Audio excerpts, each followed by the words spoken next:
इस वीडियो के अंत तक आपको इस पाठ से संबंधित संपूर्ण जानकारी व प्रश्नों के लिखित उत्तर मिलेंगे। नमस्कार सभी को, हिंदी कला केंद्र में आपका स्वागत है। अगर आप इस चैनल पर नए हैं तो पहले इसको सब्सक्राइब करें व बेल आइकन को दबाना ना भूलें ताकि नए वीडियो का नोटिफिकेशन सबसे पहले आपको मिले। बच्चों, आज हम पढ़ने जा रहे हैं हमारी हिंदी की पुस्तक सारंगी की कक्षा 2 का पाठ 22, जिसका शीर्षक है 4 दिशाएं। बच्चों, इन चारों दिशाओं के बारे में तो आपने सुना ही होगा। पूरब, पश्चिम, उत्तर, दक्षिण। ये सब हम इस यंत्र की सहायता से पता कर सकते हैं। लेकिन बच्चों, इस यंत्र के बिना हमें कैसे पता चलता है कि कौन सी दिशा किस तरफ है?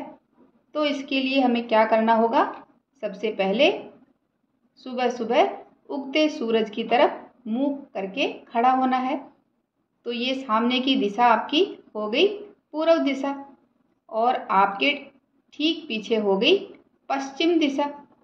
आपके बाएं हाथ की ओर हो गई उत्तर दिशा और दाएं हाथ की ओर हो गई दक्षिण दिशा।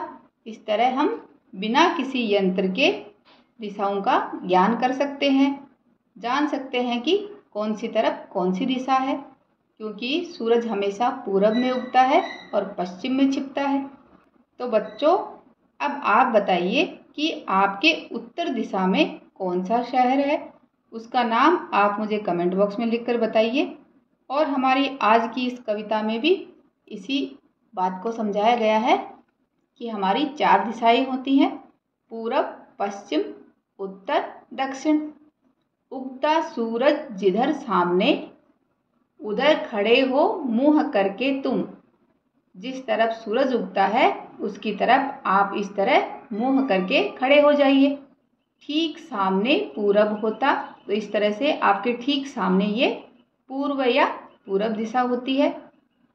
और पीठ पीछे है पश्चिम और आपके पीठ के पीछे हो गई पश्चिम दिशा। बाईं ओर दिशा उत्तर की, आपके बाएं हाथ की तरफ हो गई उत्तर दिशा और दाईं ओर तुम्हारे दक्षिण और दाएं हाथ की तरफ हो गई दक्षिण दिशा। 4 दिशाएं होती हैं यूं, इस तरह से 4 दिशाएं होती हैं: पूरब, पश्चिम, उत्तर, दक्षिण। तो बच्चों, आप मुझे कमेंट बॉक्स में लिखकर बताना कि 4 दिशाएं कौन सी होती हैं, उनके नाम। अब इस कविता के अभ्यास प्रश्नों को देखते हैं। बातचीत के लिए आप दिशा का अनुमान कैसे लगाते हैं? तो इसके लिए एक तरीका तो ये है कि आप सुबह सुबह सूरज की तरफ मुंह करके खड़े हो जाइए। अगर आपको दिन में करना है तो दिन में सूरज की छाया को देखकर हम पता लगा सकते हैं। नीचे कुछ शब्द दिए गए हैं, इन शब्दों से अपनी अपनी कहानी बनाइए और कक्षा में सुनाइए। जैसे कुछ शब्द हैं: आकाश, ओले, बादल, जंगल, मिलकर, जानवर, शेर, हाथी, लोमड़ी, डर, सुबह, खुशी खुशी, नाचना, पहाड़। इन सब शब्दों से हमें एक कहानी बनानी है। तो बच्चों, ये कहानी आप अपने हिसाब से बनाइए। जैसे मैंने कुछ इस तरह की बनाई है। एक जंगल में शेर, हाथी, लोमड़ी समेत कई जानवर रहते थे। गर्मियों के मौसम में जंगल सूख गया था और खाने के लिए हरी घास भी नहीं बची थी।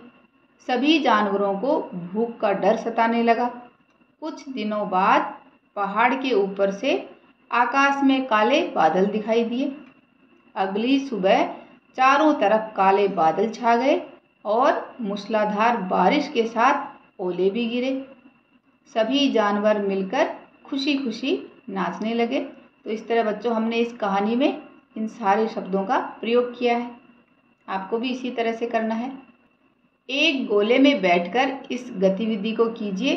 तो ये बच्चों, आप अपने दोस्तों के साथ ये खेल खेल सकते हो या अपनी कक्षा में खेल सकते हो। इस तरह से बैठ जाइए। आपके दाईं ओर कौन कौन से मित्र बैठे हैं? तो इसके लिए आप ये मान लो कि ये आप हो। तो आपको देखना है कि आपके दाईं ओर कौन कौन से मित्र बैठे हैं। तो आपका दायां कौन सा हुआ? ये इस तरफ के मित्र कौन कौन हैं उनके नाम लिखिए।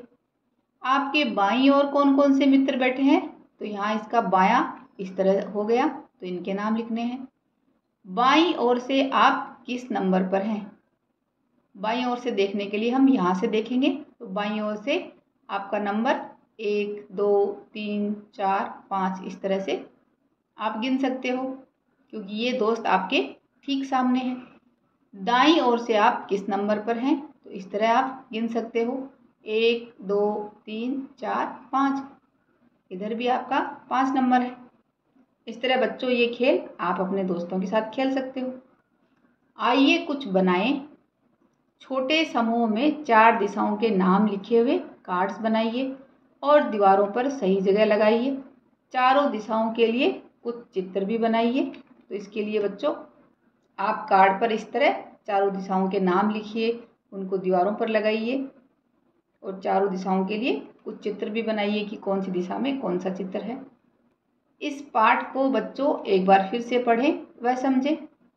सूरज किस दिशा में उगता है, ये बात आप मुझे कमेंट बॉक्स में लिखकर बताना।